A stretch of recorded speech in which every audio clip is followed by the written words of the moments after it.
Oke. Ibrani pasal 5 ayat 11 sampai pasal 6-8. Kita baca sama-sama perikopnya. Peringatan ketiga, harus sekuatnya maju mencapai kedewasaan. Ayat 11, tentang hal itu, banyak yang harus kami katakan, tetapi yang sukar untuk dijelaskan, karena kamu telah lamban dalam hal mendengarkan. Ayat 12, sebab sekalipun kamu ditinjau dari sudut waktu, sudah seharusnya menjadi pengajar, kamu masih perlu diajarkan asas-asas pokok dari perkataan Allah, dan kamu masih memerlukan susu, bukan makanan keras.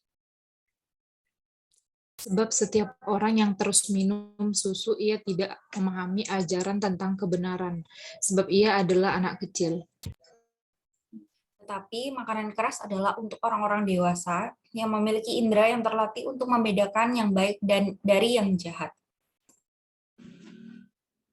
Ayat 1, sebab itu marilah kita tinggalkan asas-asas pertama ajaran tentang Kristus dan beralih kepada perkembangannya yang penuh. Janganlah kita meletakkan lagi dasar pertobatan dari perbuatan-perbuatan yang sia-sia dan dasar kepercayaan kepada Allah. Yaitu ajaran tentang berbagai pembaptisan, penumpangan tangan, kebangkitan orang-orang mati, dan hukuman kekal. Amin. Ayat 3, dan itulah yang akan kita perbuat jika Allah mengizinkannya. Sebab mereka yang pernah diterangi hatinya, yang pernah mengecap karunia surgawi, dan pernah mendapat bagian dalam Roh Kudus. Dan yang mengucap firman yang baik dari Allah dan kuasa-kuasa dunia yang akan datang. Ayat 6, namun kata tidak mungkin dibaharui sekali lagi supaya bertobat. Sebab mereka yang menyalibkan anak Allah bagi diri mereka yang menghinanya di depan. Sebab tanah yang menghisap air hujan yang sering turun ke atasnya dan menghasilkan tumbuh-tumbuhan yang berguna bagi mereka yang mengerjakannya menerima berkat dari Allah.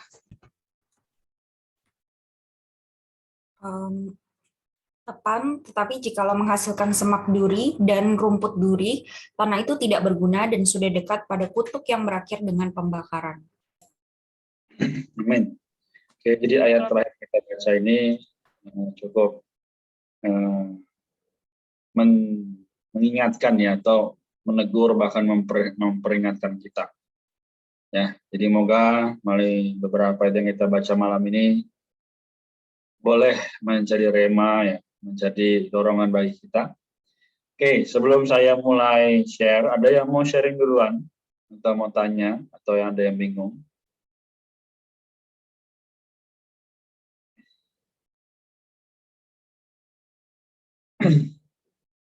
Oke, saya mulai ya. Nanti teman-teman boleh share lagi. Kalau ada yang mau share, silakan. Kalau kita lihat dari kemarin sebenarnya, apa sih yang kita akan bahas ini? Kemarin Kak Evi sudah mengingatkan ya, bahwa segala sesuatu yang di dalam kehidupan kita di atas muka bumi ini adalah di tangan Allah sebenarnya ya. Dan dia selayaknya mendapatkan segala keunggulan. Karena ya pasal 1 sudah dinyatakan ya, bahwa dia telah berbicara ya kepada kita ya. Siapa dia? Yaitu Allah. Dengan perantaraan anaknya. Bayangkan sekarang kita tidak perlu lagi datang ke ruang Maha Kudus. Ya, nggak perlu datang lagi ke Yerusalem untuk bisa mendapatkan pencurahan Roh Kudus. Nggak perlu mendapatkan pembicaraan Allah. Kita hanya perlu buka Alkitab, baik fisik maupun elektronik. Buka, kita baca, kita mendapatkan segala sesuatu. Nah, dalam kitab Timotius dibilang apa? Tetapi kamulah yang penopang dan dasar kebenaran. So, kalau hari ini kita tidak baca, kita nggak nikmati apa-apa dari firman Tuhan, siapa yang menjadi tiang menopang? Pasti yang baca. Nah, jadi yang nggak baca jadi apa? Ya hanya menjadi pengikut. Nah, gitu ya. Nah, maka di pasal 5 ini tadi sangat keras dibilang bahwa ayat 11, Tentang hal itu banyak yang harus kami katakan, tapi yang sukar untuk dijelaskan. Karena kamu telah lamban dalam hal mendengarkan. Ini penulis kitab Ibrani sangat keras ya berbicara, kamu lamban dalam hal mendengarkan. Kenapa bisa demikian? Karena mereka masih terngiang-ngiang oleh Musa, oleh Harun, ya, oleh silsilah-silsilah yang dahulu begitu. Bukannya tidak boleh, tapi apa? Sekarang Kristus telah menjadi utama dan lebih unggul daripada semuanya.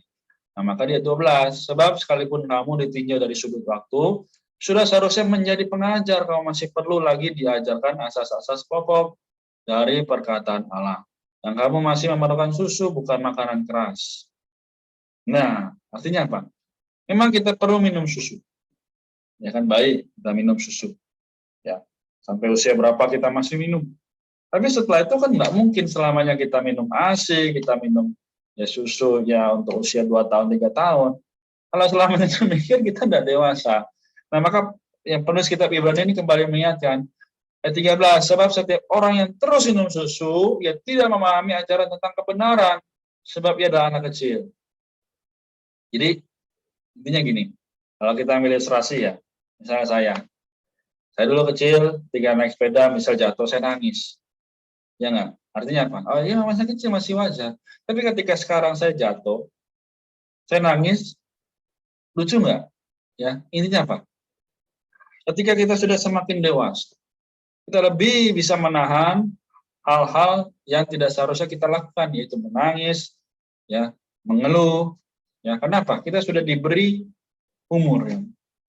Kita sudah makan makanan keras. Ya. Oleh karena itu, di dalam kerohanian juga sama. Dalam kehidupan kita, kalau kita masih kembali kepada pikiran-pikiran yang lama, berarti apa? Masih anak kecil. Nah, hari ini kita di sini ada 7 device, ya. Kita masing-masing sudah mendapatkan firman. Kita sudah memiliki pengenalan akan kebenaran, ya. Oleh karena itu dilanjutkan pasal 6. Sebab itu. Nah, ini jadi ada hubungan sebab akibat. Karena akibatnya kita sudah dewasa, maka apa? Sebab itu maka kita tinggalkan asas-asas pertama ajaran tentang Kristus dan beralih kepada perkembangan yang penuh. Janganlah kita meletakkan lagi dasar pertobatan dari perbuatan-perbuatan yang sia-sia dan dasar kepercayaan kepada Allah. Kok agak ribet ya Kak? Artinya apa sih? Artinya gini, kalau kita hanya masih berpikir, oh saya orang dosa, saya perlu diselamatkan, oh saya masih jatuh dalam perkara-perkara yang duniawi dan sebagainya. Kalau kita masih berkutat dalam hal itu aja, artinya apa? Ya kita tidak bisa mendapatkan pertumbuhan rohani.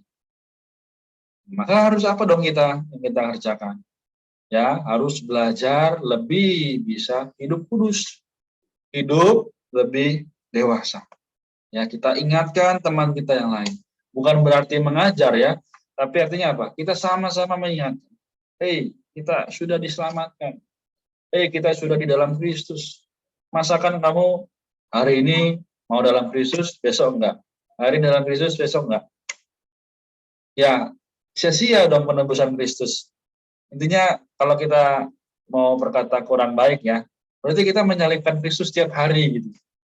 Nah, maka hari ini, ya malam ini, saya juga kembali diingatkan bahwa hari ini kita perlu dengan sungguh-sungguh. Ya, tidak menjadi tanda kutip murtad lagi. Tapi makin hari makin bertumbuh, makin bertumbuh.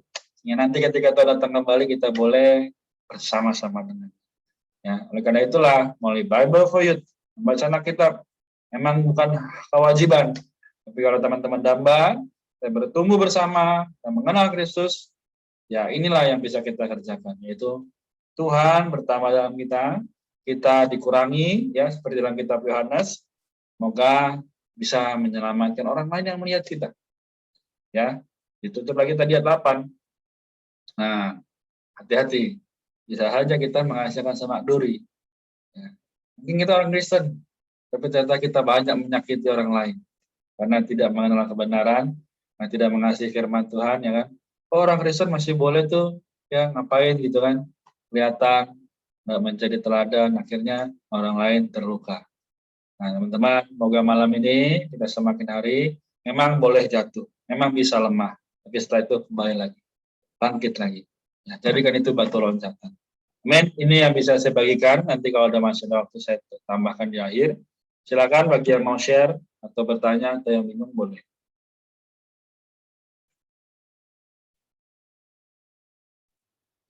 Aku posisi ayat 13 sama 14.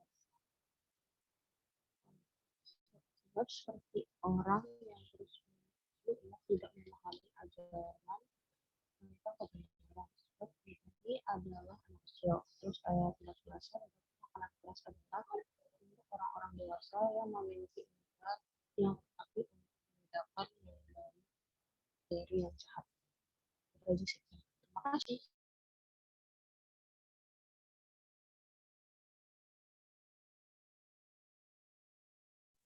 Oke, thank you Herlin. Ya, jadi jangan sampai kita menjadi orang yang hanya minum susu, tapi boleh menjadi dewasa. Terima kasih. Ada lagi yang lain?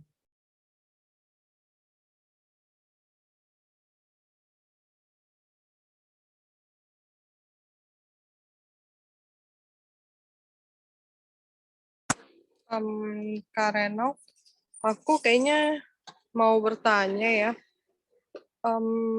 Aku agak susah memahami di pasal 6 ayat 1 sampai kelanjutannya ya. Soalnya aku bingung banget kayak tinggalkan asas-asas pertama ajaran. Karena aku kan udah lama banget nggak baca catatan kaki karena lagi nggak di, ya maksudnya bukunya nggak di sini. Jadi aku bingung tentang itu sih sama kelanjutannya. Makasih Kak. Oke, saya bantu jelaskan ya. Ini kita bisa lihat asas-asas ini apa sih, ya. Dari catatan kaki kita boleh sama-sama lihat. Mungkin saya akan teman-teman lihat, saya akan bacakan intinya aja. Jadi asas-asas pertama ini perlu ditinggalkan adalah misalnya ya kita semua orang beriman telah diselamatkan, telah mengalami keagungan Kristus seperti yang telah dialami oleh kaum beriman Ibrani. Karena itu mereka harus mengejar, mencapai kesempurnaan, kematangan, yaitu yang ingin Tuhan rampungkan dalam misi surgawinya. Ya. Jadi intinya apa?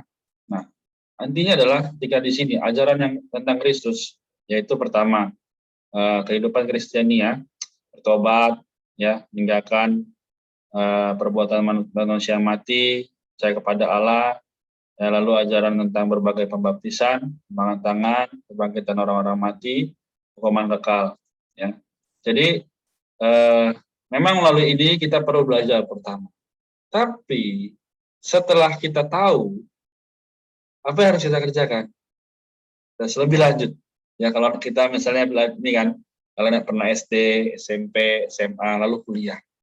Ya, sama seperti pengalaman rohani. Ketika kita sudah mengenal bertobat, ya, ketika ada situasi atau pengalaman kita yang lain, kita nggak perlu lagi nih belajar, gimana sih caranya bertobat, gitu kan? Tapi apa? Kita langsung bertobat, kita minta ampun pada Tuhan. Nah, yang kedua apa? Kita harus belajar untuk meninggalkan perbuatan-perbuatan yang mati.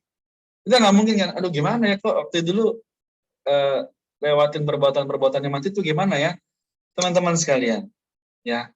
Maka ketika kita bertumbuh dalam perkara rohani, ya Kristus harus menjadi pegangan kita, bukan lagi ajaran. Ya sama seperti kalau kita mau ujian, ya kan? Kita mau ujian kan kalau lagi di depan kelas, di depan dosen, nggak mungkin kita buka buku lagi, kita buka buku lagi di skors gitu ya, keluarin nggak boleh ikut ujian. Nah maka hari ini pertumbuhan rohani dinilai dari bagaimana kita bisa mengalami. Bukan berarti nggak boleh baca kitab lagi ya, jangan salah. Tapi pengalamannya yang bertumbuh, pengalamannya yang lebih naik. Misalnya supaya kita tidak tersinggung, ya kan? Kita nggak perlu lagi, gimana sih supaya aku nggak tersinggung gitu kan? Tapi apa? Kita makin tinggal dalam Kristus, kita menikmati Tuhan. Orang lain mau berkata apa, kita tidak akan pernah tersinggung. Karena apa? Kristus telah memberi kita dirinya sendiri. Ya, dia dianiaya, dia diolok-olok, dia cuma bilang apa? Bapa, ampunilah mereka karena mereka tidak tahu apa yang mereka perbuat. Ya, hari ini maka kita juga biarlah makin maju, makin bertambah dalam perkara rohani ketika kita makin membaca firman Tuhan. Amin. Ya, jadi ini inti daripada ayat 1 dan seterusnya dari pasal 6. Oke Kak, terima kasih. Mungkin satu orang lagi ya, kalau setelah itu kita akhiri. Ada yang mau?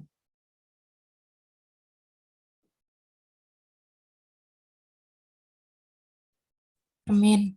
Aku menikmati di ayat 1 juga, pasal 6, di catatan kaki yang ketiga, dalam pengalaman hayat rohani kita, di satu pihak selalu ada pekerjaan Tuhan, dan di pihak lain selalu ada penuntutan kita dalam bekerja sama dengan Dia. Jadi dari sini aku menikmati bahwa untuk mencapai kematangan itu, kita masih perlu bekerja sama dengan Tuhan gitu. Jadi Tuhan mau bawa kita maju, tapi kita harus membiarkan Tuhan memimpin kita, juga bekerja sama sukarela dengan pekerjaan anugerahnya. Melalui itu, kita akan semakin dibawa kepada kematangan rohani. Amin. Oke, thank you Eva. Jadi malam ini ya singkat, namun kita bisa kembali mengalami satu perkara, yaitu jangan stuck in the moment. Ya, kita perlu makin hari makin maju.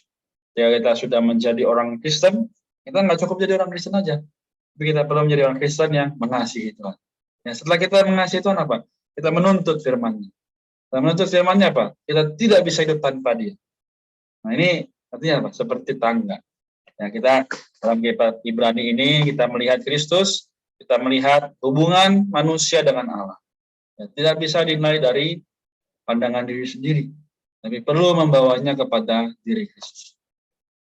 Ya, jadi karena itu malam ini kita sama-sama berdoa supaya Tuhan ya bisa membawa kita semakin maju, bahwa kita semakin mengalami bahwa dirinya layak untuk diunggulkan dari segala sesuatu. Amin. Jadi teman-teman, malam ini mungkin setelah ini kita ada waktu kosong sampai nanti jam 12 malam. Kita boleh kembali merenungkan. Tuhan, sudah sampai di mana tahapku mengasihi-Mu? Sudah sampai di mana tahapku meninggalkan yang lama? Ya, kalau memang masih ada kelemahan, datanglah pada Tuhan.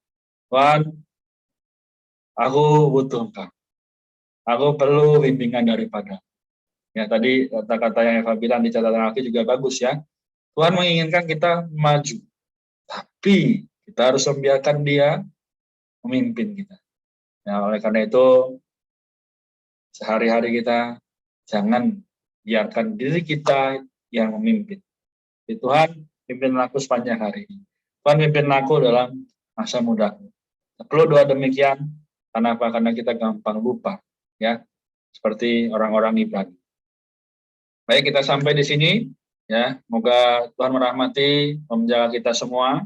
Karena itu, mari kita berdoa. Ya, adakah yang sukarela untuk menutup dalam doa malam hari ini?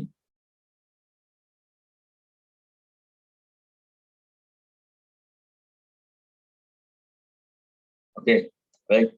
Saya doa ya. Kita doa sama-sama sehati agar Tuhan boleh mendapatkan kasih karunia kepada, memberikan kasih karunia kepada kita, dan Dia mendapatkan kemuliaan. Mari kita berdoa. Tuhan Yesus, Tuhan, kami datang kepada-Mu malam ini. Kami tahu segala perkara terjadi dalam kehidupan kami. Semua tidak lain, tidak bukan adalah untuk mematangkan kami, membawa kami semakin maju dalam kerohanian. Tuhan Yesus, kami berdoa agar malam ini Tuhan, Kau mendapatkan teman-teman yang sudah hadir, ada Axel, ada Eva, Erlin, juga Rika, juga dapatkanlah sehari-hari kami, masa muda kami tersembah bagi Tuhan. Tuhan Yesus juga berkati apa yang mereka tempuh, pendidikan, bagaimana juga keluarga mereka, Tuhan rahmati. Demikian juga dengan teman-teman yang tidak bisa hadir, dalam mereka Tuhan, juga bisa mengalami penyertaan-Mu yang tidak terlihat. Tuhan Yesus, kami berdoa malam hari ini, agar diri-Mu dapat mulia, kami semakin dikurangi, Engkau semakin bertambah. Terima kasih Tuhan, kami berdoa, kami mengucap syukur, tambahkanlah diri-Mu dalam kami. Haleluya, amin. Okay, thank you for tonight.